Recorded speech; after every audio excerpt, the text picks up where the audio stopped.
Not bad. That's really good. That's it. Did you oil it? You did something. You lubricated your chair. That's how far I leaned back into it. Okay. Okay. So one of your colleagues has passed. Oh, colleague? Yeah. Mentor? Brother, more than brother. Joe Tringali. So Joe and I met in the summer of 1968, and that was on White 9, the rehab unit at the Mass General Hospital. And I had spent months at Mass General the previous year, had gone back to school for a semester, and was back that summer for some more therapy and some more surgery. And Joe and Charlie Carr, who is the third of our musketeers, we have a sketch on the wall behind you there that it was that early sketch that I tried to do, the three of us. They were roommates in the solarium, which is this half-round room at the end of the corridor at Mass General. And their third roommate was a famous doctor who was the only long-term resident of the rehab unit at Mass General. And so there were these two teenage guys, two tough street kids, Tringali and Carr, who were there together, and I got to know them that summer. I do have a picture of Joe sitting on the patio at my mom's house. We brought a few folks over one Saturday afternoon, and I have a picture of the young Tringali. I've got pictures of Joe through different stages. I didn't get to know him well that summer, nor Charlie, just, made their acquaintance, what all. They were younger. I was there for a short time. But 5 years later, or was it more than that, from the summer of 68 to the autumn of 1974 was when I caught up with them again. And it was at the opening, it was at the very beginning of the Boston Center for Independent Living. Joe was one of the original residents. This new program called Transitional Living, for the first time funded with a variety of dollars, but essentially with Medicaid dollars, opened up at the School of Theology at Boston University under the auspices of the Mass Rehabilitation Commission. And there were about 10 or 11 residents, and there was Tringali. Now, Joe and Charlie, first of all, boy, what a matched pair, as I said. Tough street kids. I think they had both been shoeshine boys. Both of their fathers were men of the sea. Joe's was a Sicilian fisherman. He fished out of Boston Harbor. Charlie's was a career corpsman submariner. We've got some wonderful stories that we recorded years later when we got together over a microphone of what it was like for those two guys rooming together at Mass General. But now, 6 years later, the opening of the Boston Center for Independent Living. And Joe is a guy who never imagined himself going on to college. He was a kid who was just reluctant to be in school under any circumstances. Joe would say, being a stupid teenager is part of the reason you end up with a spinal cord injury in the first place. I think he dove into a swimming pool with shallow water or something like that. They were for both of those guys, again, they were diving accidents of some kind. But Joe always had this edge to him, like reluctant to be here, what the fuck am I doing anyway? But, well, we'll see where we get to. So, really bright, edgy, trying to make his way. And okay, going through college was one of the things, rehab was going to have him do. So he was going to do it. So the way the Boston Center was set up, it was a mechanism. It's the very start of personal care assistance services for the Commonwealth. And folks would get hours to find generally other students, but not necessarily, to work as their personal care attendants, assistants.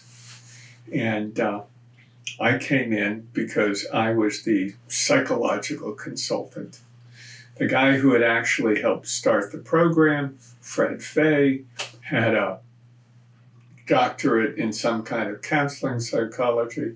He was off to Washington to work on the comprehensive needs study to basically anticipate what would be the later federal legislation and program.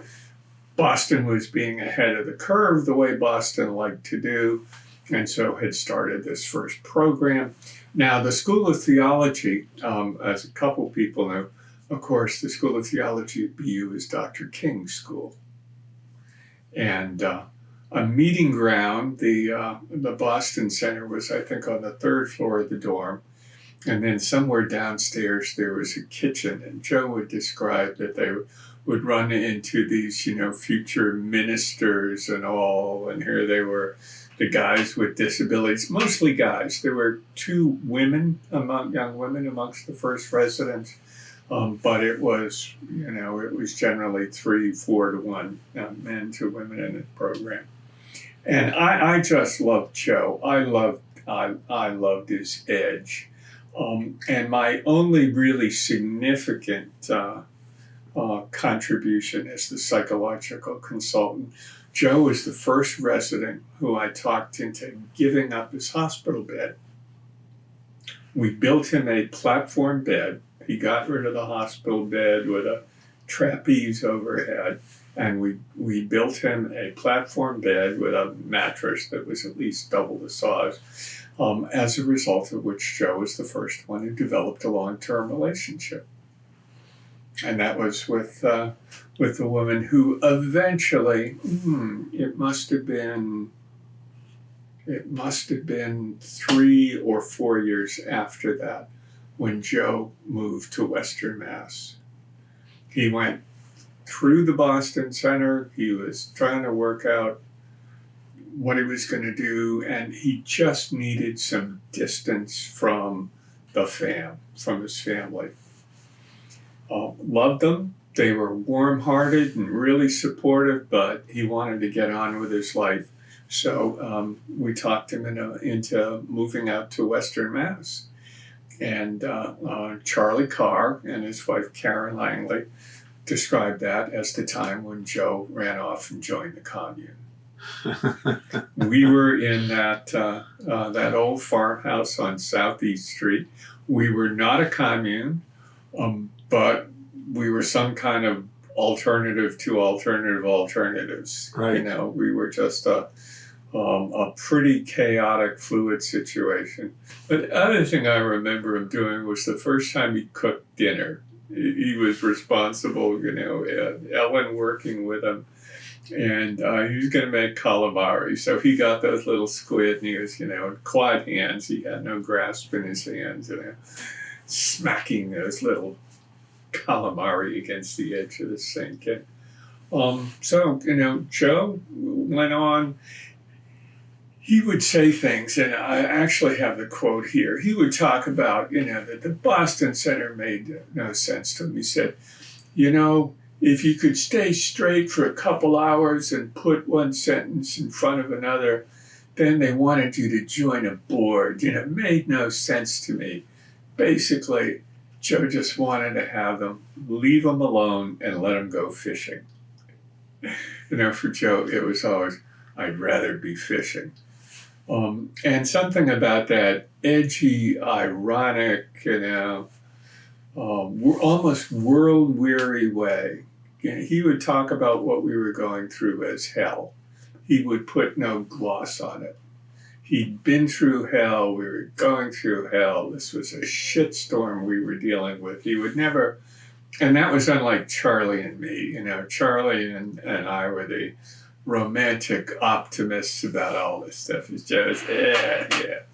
A random set of events. 20 years later, you look back at them and you call them the history, this history of the disability movement. So that was, on the one hand, Joe's edgy stuff, and at the same time being this relentless, devoted advocate, just never giving it up. So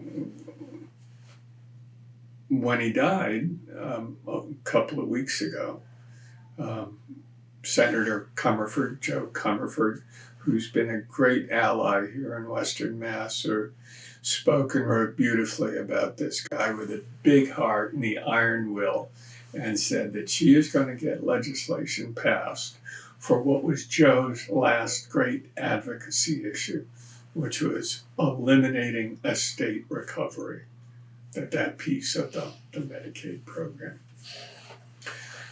So I could give you Joe's stories endlessly. That's the long and the short of it. We think that it was unexpected. He'd been through a series of medical crises over, God, how many years, but intensely for the past 10 years. This time he went into the hospital on what was pretty standard stuff for him, a urological infection. And when he got in there, they found he had COVID again, but it was not it wasn't the COVID and it wasn't the UTI. He choked.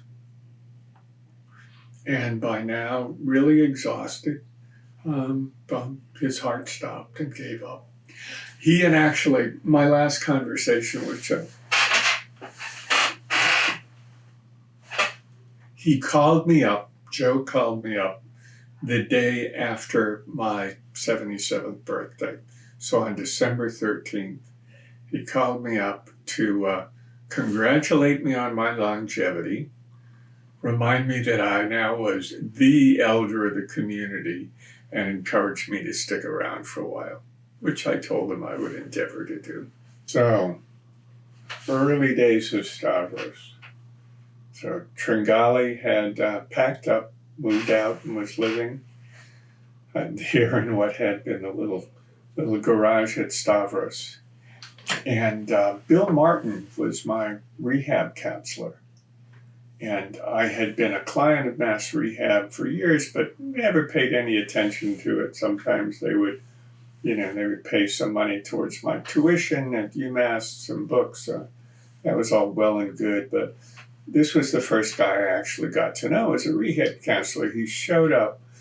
We connected in a lot of ways, including climbing on and off of bar stools. Not that I was able to climb on and off, but we became, amongst other things, drinking companions. And it was one night, Bill Martin and I went out and in Amherst and got good and snookered. And at the end of the evening, Bill was sitting on the floor in my apartment looking at me and going, "And if guys like you don't get off your ass and do something, nothing's going to ever change." He was fed up with Mass Rehab. So I said, "Bill, sober up, we'll get together for brunch tomorrow and we'll talk about this."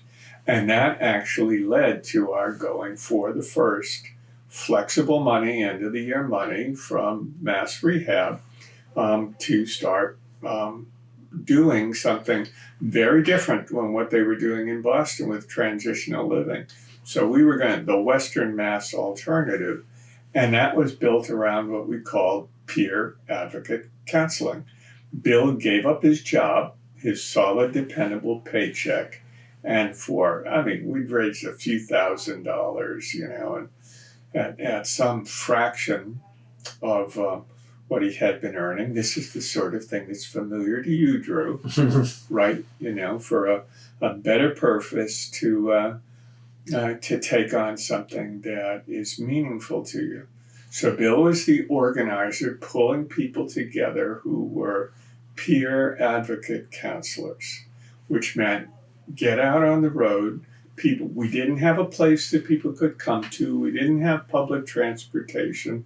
We were reaching out over 3, sometimes 4 counties in Western Mass, mostly the 3 counties along the river valley. And Bill was the one who was putting that together.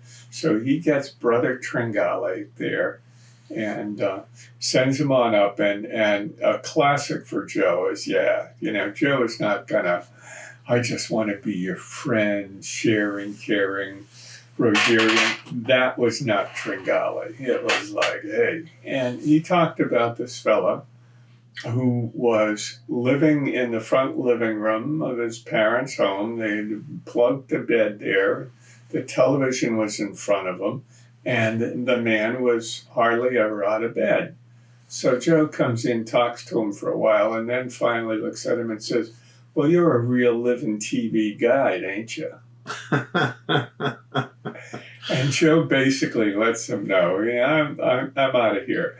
But if you want to get anything done, there are possibilities out there, man. But, you give me a call if you actually want to get your ass out of that bed. Yeah. And that was the sort of Tringali approach. And sure enough, some time passed, and the fellow does reach out to him and starts making some changes. But the idea of advocacy counseling was like on a shared experience, but it was not that one person knew how to do things. But look, there are more possibilities than you imagine. We'll stick with you and figure those out, and we'll take some of them piece by piece, step by step.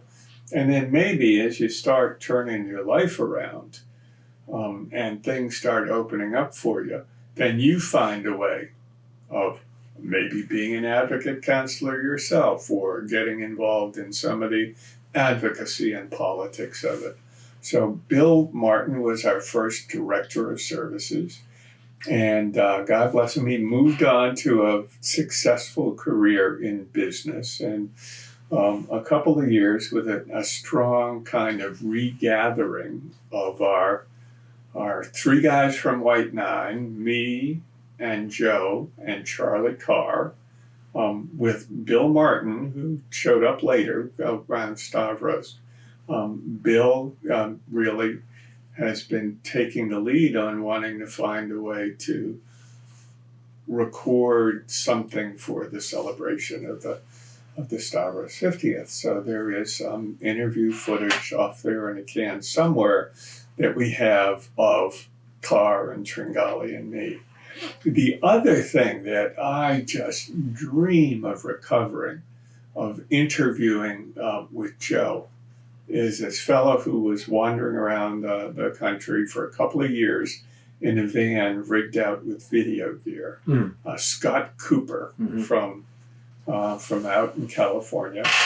And Scott Cooper, Coop, as I call him, came and set up here. It wasn't the first time, but on one occasion he came up and set up here for a week of interviews. And amongst those interviews was with Joe Tringali, set up out in our garage. There, drape hangings and cleat lights, and Coop was not a great interviewer, but he was surely a willing guy.